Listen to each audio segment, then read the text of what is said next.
दोस्तों, legal and legal में वापस आपका स्वागत है। अलीगढ़ मुस्लिम विश्वविद्यालय की माइनॉरिटी स्टेटस को लेकर जो बहस चल रही थी वह 1 फरवरी 2024 को पूरी हुई और अब आदेश रिजर्व रखा गया है। आदेश आने का इंतजार है। आप जानते हैं कि 9, 10, 11 जनवरी को 3 दिन तक बहस चली थी, उसको स्थगित कर दिया गया था। फिर 23 जनवरी से लगातार बहस चल रही थी। कुल मिलाकर 8 दिनों तक इस मुद्दे पर बहस हुई। इस बहस के दौरान अलीगढ़ मुस्लिम विश्वविद्यालय की ओर से अलीगढ़ मुस्लिम विश्वविद्यालय को माइनॉरिटी स्टेटस देने के लिए बहस की गई। उन्होंने तथ्यों को रखा। उन्होंने एएमयू की स्थापना से लेकर और आज तक की वर्तमान तक की जो स्थिति है उसको बखूबी सुप्रीम कोर्ट के समक्ष रखा। लेकिन सरकार की ओर से इस पिटीशन का विरोध करते हुए सरकार ने जो तथ्य दिए, शुरुआती दिनों में पहले वो एएमयू की स्थापना का एक्ट को लेकर चर्चा हुई कि इसकी स्थापना 1920 एक्ट द्वारा की गई थी। सरकार का कहना था कि एएमयू माइनॉरिटी स्टेटस का क्लेम नहीं कर सकता क्योंकि एएमयू की स्थापना अल्पसंख्यकों द्वारा नहीं की गई थी। फिर आगे चलकर उन्होंने कहा कि अलीगढ़ मुस्लिम विश्वविद्यालय नेशनल इम्पोर्टेंस का इंस्टीट्यूशन है और जो नेशनल इम्पोर्टेंस का इंस्टीट्यूशन है उसको माइनॉरिटी स्टेटस नहीं दिया जा सकता। इसके अलावा उन्होंने दूसरे तथ्य रखे, सरकार की ओर से जो रखे गए।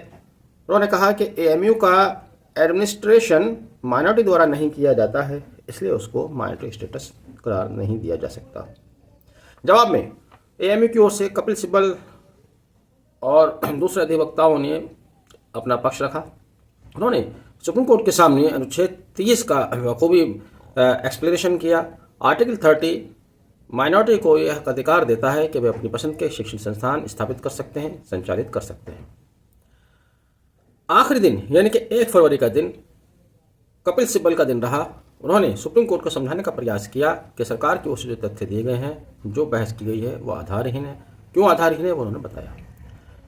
जब सरकारी पक्ष को ये लगा कि सीजेआई उनके तर्कों से सहमत नहीं हो रहे हैं, क्योंकि सीजेआई ने साथ के साथ सरकारी पक्षों की तरफ से जो बातें आई, सॉलिसिटर जनरल और अटॉर्नी जनरल की तरफ से, वो उसको काउंटर करते रहे। जब उनको लगा कि किसी तरह से कन्विंस नहीं हो रहे तो वे कानूनी बात से हटकर दूसरी बातों पर आ गए।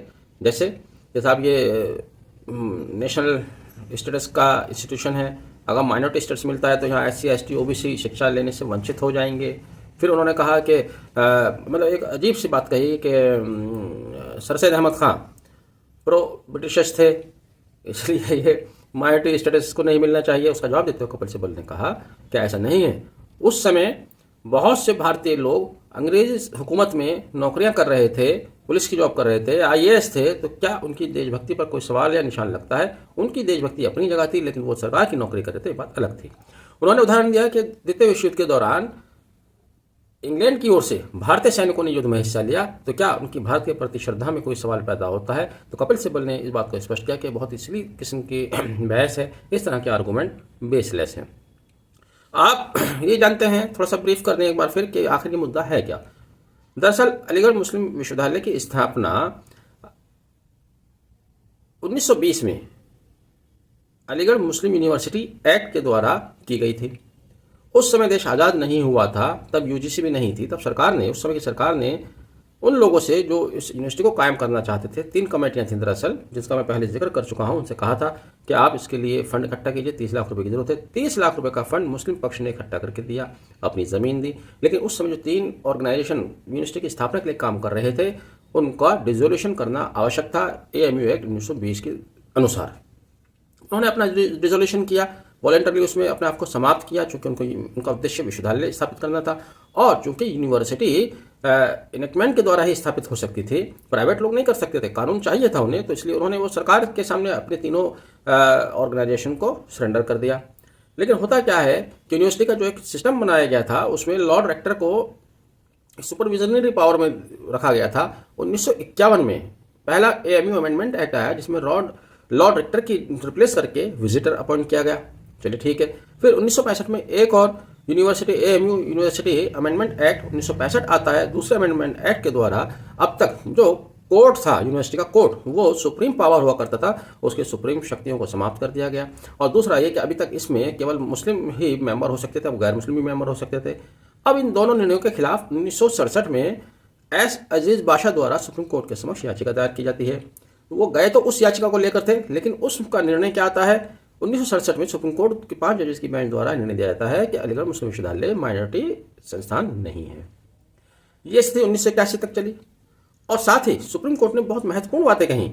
सुप्रीम कोर्ट ने उस समय जो महत्वपूर्ण बातें कही थी वो आज के इस मुद्दे को सुलझाने का आधार हो सकती है। सुप्रीम कोर्ट ने उस समय कहा था कि चूंकि 1951 और 1965 के अमेंडमेंट संसद द्वारा लाए गए थे, इसलिए वह अल्ट्रा वायरस नहीं हो सकते, तो उसमें किसी तरह के परिवर्तन की गुंजाइश नहीं है।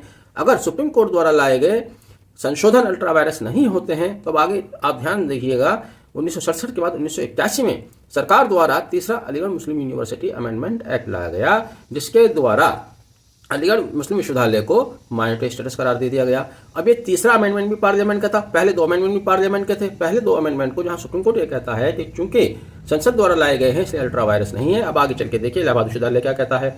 2005 में अलीगढ़ मुस्लिम विश्वविद्यालय में मेडिकल पीजी के कॉलेजेस के एंट्रेंस एग्जाम में 50% सीट्स को माइनॉरिटी के लिए रिजर्व कर दिया जाता है, जिसके खिलाफ कुछ डॉक्टर्स इलाहाबाद हाई कोर्ट आते हैं। इलाहाबाद हाई कोर्ट उस आदेश को स्टे कर देता है और कहता है कि अलीगढ़ मुस्लिम विश्वविद्यालय माइनॉरिटी स्टेटस का विश्वविद्यालय नहीं है। भले ही 1981 में संसद द्वारा किया गया संशोधन अच्छा है, तो भी 1967 वाला बादशाह का जजमेंट अभी भी कायम है। ये इलाहाबाद उच्च न्यायालय का बहुत ही, मैं सम्मानपूर्वक कहूंगा कि ये गलत निर्णय था।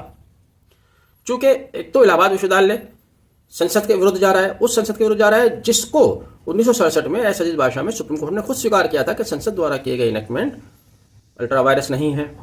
अब इलाहाबाद हाई कोर्ट कैसे उसको अल्ट्रा वायरस करार दे देता है। बहरहाल आगे चलते हैं। अब 1981 के संशोधन के संबंध में जो आखिरी दिन बहस हुई है उसमें सीजीआई ने फिर यही कहा, वो सहमति नहीं दर्शा रहे सरकारी पक्ष के साथ। उनका पूरा रुख जो है वो अलीगढ़ मुस्लिम विश्वविद्यालय के माइनॉरिटी स्टेटस के फेवर में जाता हुआ दिख रहा है। लेकिन उन्होंने एक कटाक्ष किया 1981 अमेंडमेंट को लेकर। उन्होंने कहा कि 1981 का अमेंडमेंट आधे अधूरे मन से किया गया, क्योंकि 1981 में जो अमेंडमेंट किया गया वो विश्वविद्यालय को 1920 वाली स्थिति में नहीं लाता। उन्होंने कहा, मैं बता देता हूं उन्होंने क्या कहा। सीआई ने कहा था कि 1981 का संशोधन कुछ कॉस्मेटिक बदलाव के अलावा मुस्लिम आवाज को वापस लाने का प्रयास करता है, लेकिन यह संशोधन उसके 1920 के मूल रूप को वापस नहीं करता। इसमें लाए गए बदलाव आधे अधूरे मन से लाए गए हैं।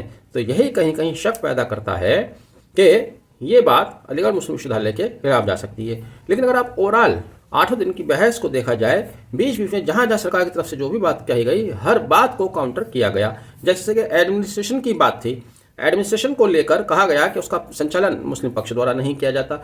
आखिरी दिन कपिल सिब्बल साहब ने यह भी बताया कि भाई टीआई पाई केस में, टीएमए पाई केस में सुप्रीम कोर्ट द्वारा 5 आधार बताए गए थे प्रशासन करने के।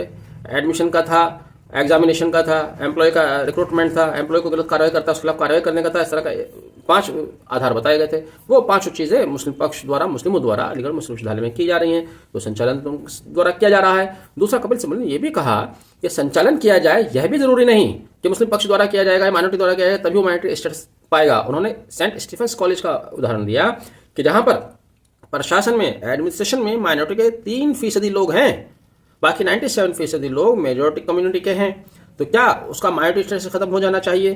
तो इस तरह की जितनी भी बातें सरकार के द्वारा कही गई हैं उन सबको कपिल सिब्बल ने बहुत अच्छे से काउंटर किया। साथ के साथ सीजीआई भी उनसे सहमत नहीं हुए।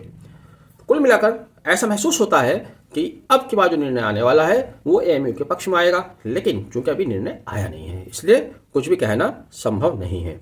कुल मिलाकर सरकार की तरफ से जितने तर्क दिए गए उनमें कानूनी कम और राजनीतिक विचारधारा ज़्यादा दिखाई दे रही है। फिर भी आप उम्मीद कर सकते हैं कि निर्णय जो भी आएगा वो भैया सुप्रीम कोर्ट का है, सबको ही मानना पड़ेगा, लेकिन विश्वविद्यालय के पक्ष में आए तो ज़्यादा अच्छी बात है, जैसे कि आप लोग सोच रहे हैं। खैर, आपने वीडियो आखिर तक देखा, thank you, have a nice day.